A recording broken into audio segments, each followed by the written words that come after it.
Assalamualaikum warahmatullahi wabarakatuh. Perkenalkan, nama saya Cindy Rahmayanti dengan NIM 2285220018 dari jurusan Bimbingan dan Konseling.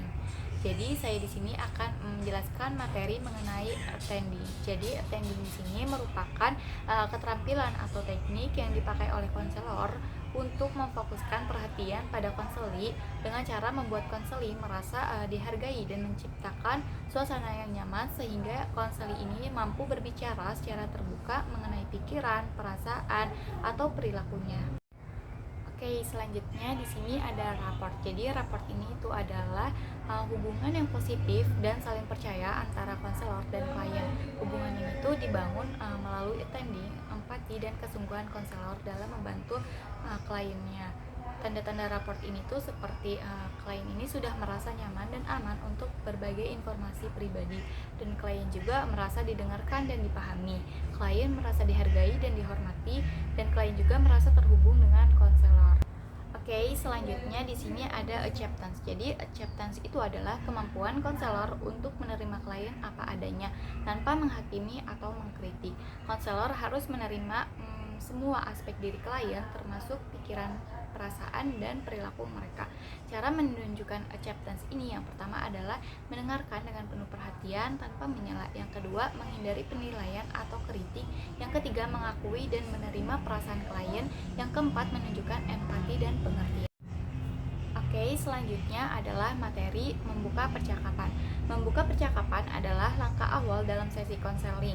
Jadi konselor ini harus membuka percakapan dengan cara yang ramah, hangat, dan mudah diakses oleh klien. Tips membuka percakapan yang pertama ini itu sapa klien dengan ramah dan hangat. Yang kedua, tanyakan pertanyaan terbuka untuk mendorong klien berbicara. Dan yang ketiga, berikan pernyataan yang netral dan tidak menghakimi. Selanjutnya ada pertanyaan terbuka. Pertanyaan terbuka adalah pertanyaan yang mendorong klien untuk memberikan jawaban yang lebih panjang dan mendalam.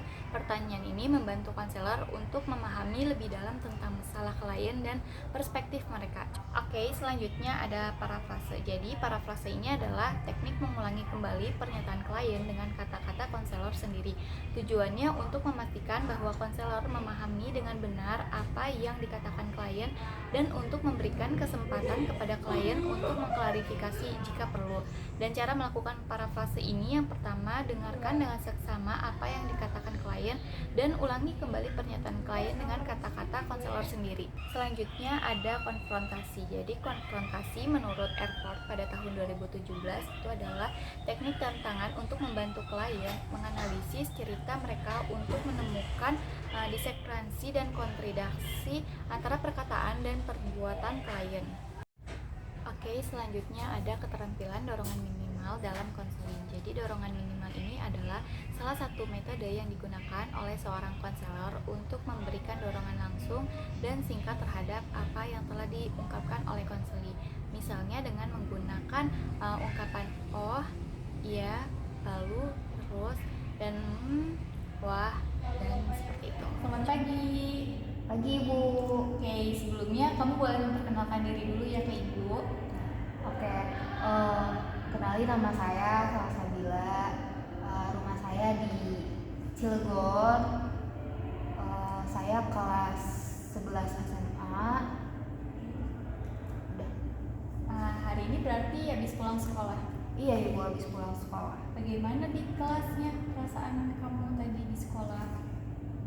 Sebenarnya sih akhir-akhir ini saya sering dibully sama teman-teman saya. Dibully kenapa itu? Karena saya jarang masuk pembelajaran di kelas, Bu. Oke, karena Ibu udah tahu permasalahan Caca, berarti Caca kedepannya harus bisa lebih aktif lagi di kelas dan mengikuti pembelajarannya yang ada di kelas. Ya, Ibu, saya akan menjadi lebih baik lagi, tidak bolos saat pembelajaran. Oke, Caca, tadi setelah kamu dibully ya, Ibu pengen tahu bagaimana teman-teman kamu itu ngebully kamu pas saat di kelas. Apa kamu dipukul sama teman-teman atau diledek-ledekin saja? Sebenarnya sih cuma diledek-ledek aja sih, Bu. Kayak ngapain lo gak masuk, kan lo ngapain aja, kemana, kayak gitu doang sih, Bu, sebenarnya. Tapi saya kayak mungkin saya lagi sensitif, jadi saya ngerasa saya tuh bawa perasaan gitu loh Bu, teman-teman saya ngomong kayak gitu, jadi saya kebawa perasaan gitu loh Bu, jadinya kayak ikutan marah ke mereka gini kayak gitu Bu. Eh, menurut ibu ya, sebaiknya kamu bisa cerita ke teman dekat kamu agar perasaan kamu itu lebih tenang, karena kan saat kamu dibully perasaan kamu juga sedih ya mungkin dan terbawa suasana, jadi kamu lebih baik mendengarkan saja apa yang dikatakan teman-teman kamu itu dan kamu bisa memperbaiki diri kamu. Iya ya Bu ya. Ya udah, nanti saya bakal cerita juga ke teman terdekat saya supaya saya juga bisa mengontrol diri saya juga dan bisa berubah lebih baik lagi biar gak suka bolos segala macam. Jadi kamu harus bersemangat lagi ya, jangan patah semangatnya karena kamu dibully sama teman-teman kamu itu. Iya Ibu.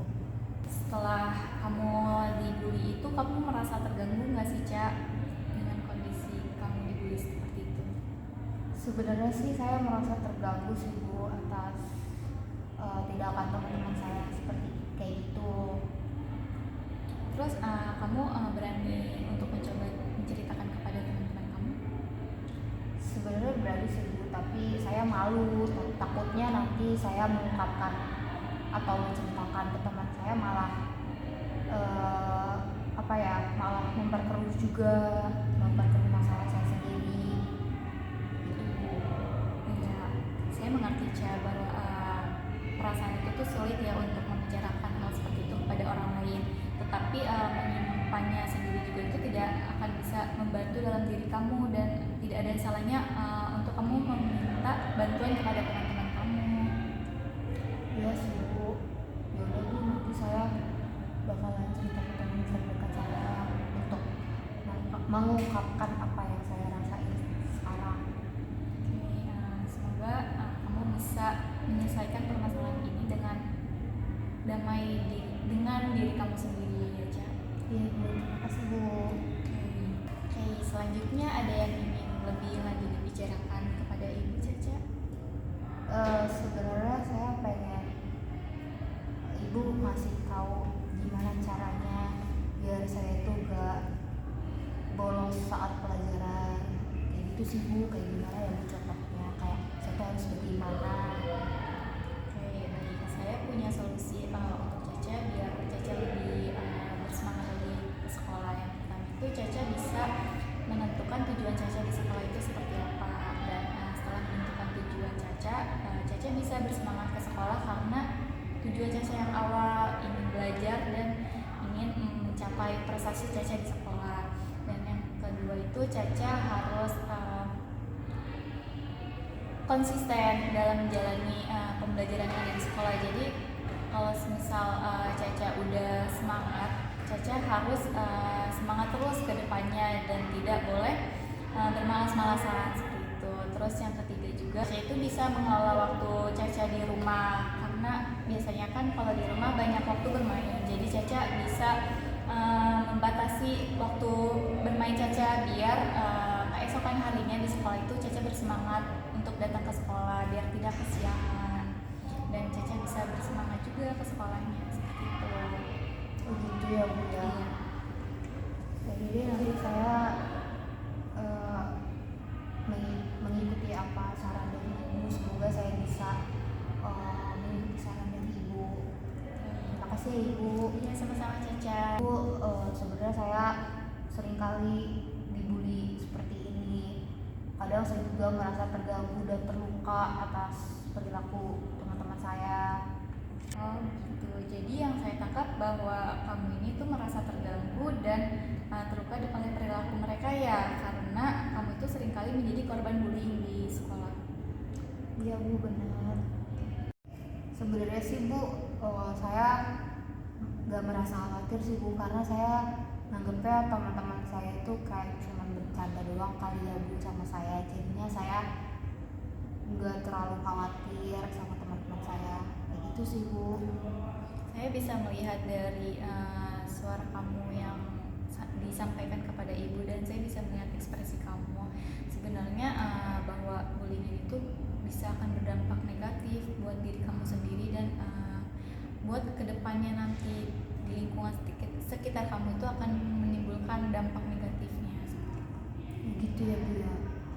Sebenarnya saya selalu dibully itu sudah dari lama sih Bu, dari saya SMP. Terus bagaimana itu? Ya seharusnya saya memperbaiki sih Bu, dari sikap sama sifat saya biar gak dibully. Terus Tapi gimana ya Bu caranya, saya belum